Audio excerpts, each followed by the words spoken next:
Hello again. It's me, Ruth. I'm your teacher's great-great-grandmother.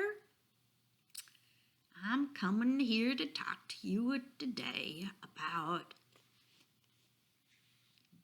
idioms. Now, people say them all the time. Just all the time. I bet you hear them many times a day. Someday, part of math could be you counting all the idioms you hear in one day.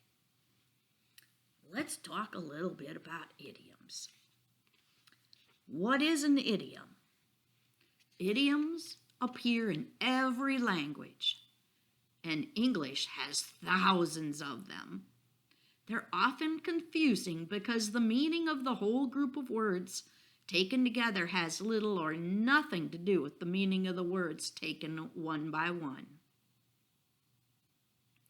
In order to understand a language, you must know that the idioms of that language mean.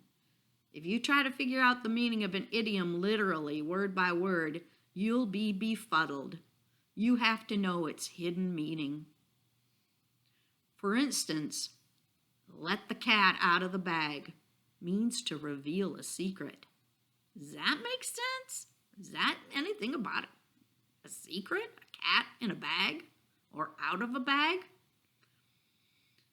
Today the phrase has nothing to do with a cat or a bag, but hundreds of years ago it did, and I'm going to tell you about that.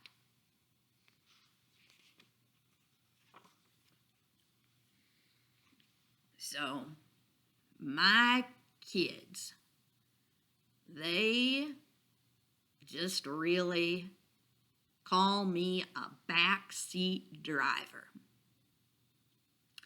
Well, that doesn't mean I drive the vehicle sitting in the back seat, although I try.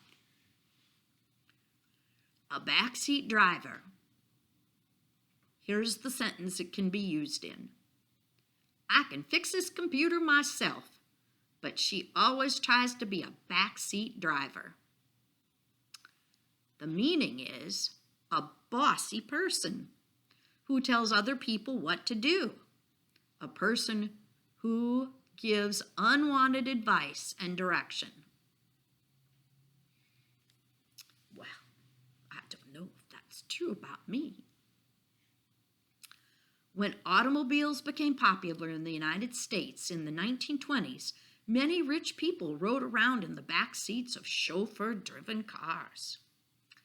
The backseat passenger gave orders to the front seat driver. Where to go, what road to take, how fast to drive, and so on.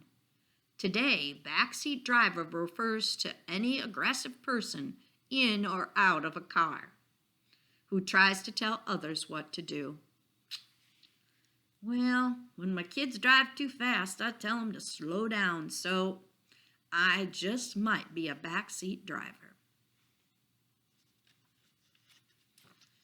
Here's another one. Sometimes we like to clean up our classroom, and we might say something like, we're going to have this place as clean as a whistle. A sentence that could be used in is, the science lab is as clean as a whistle. The meaning is, it's completely free from dirt, perfectly neat. The origin in one of these poems is in the late 1700s. Robert Burns, a great Scotsman poet, used a similar phrase as tunes a whistle. Toot means empty them. The idea is that you can get the best, clearest, purest sound out of a whistle or any other wind instrument if you keep the reed, the part that makes the sound, when you blow into it, completely free of dust or dirt. A similar expression is clean as a hound's tooth. Well, that's kind of strange. Don't know anything about that one.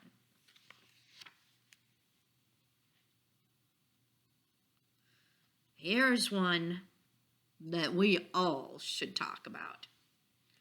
Don't count your chickens before they hatch. The sentence is, I spend the money I planned to earn, and then the job was canceled. I shouldn't have counted my chickens before they hatched. The meaning, don't count on profits before you earn them or have them in your hand. Now, the origin is, Aesop once wrote about a woman carrying a basket of eggs. In her mind, she figured how much she would get for the chickens when the eggs hatched and exactly how she would spend the money. She got so excited, she dropped the egg basket. Every egg smashed. Today, we use this fable to warn people not to be confident in getting a result, realizing an ambition or making profit before it actually happens. Good advice, good advice.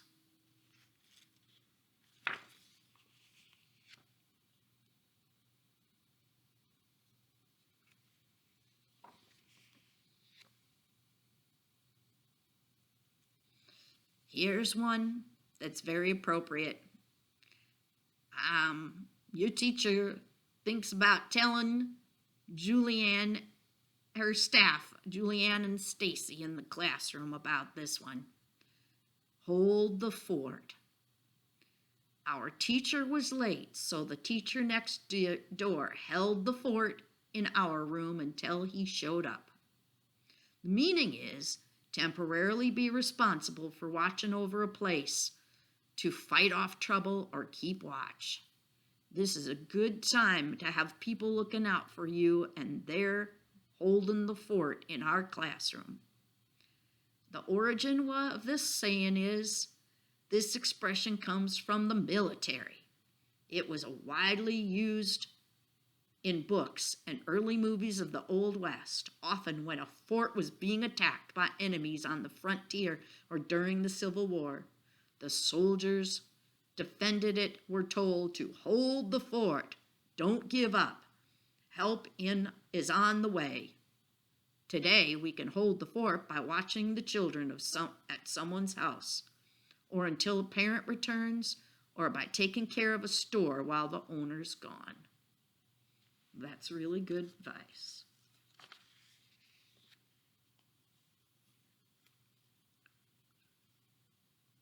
Those are just some idioms. Oh, the cat in the bag. Well, that one, letting the cat out of the bag, I challenge you to find out where that idiom came from. It's been fun talking to you about idioms. We'll do it again.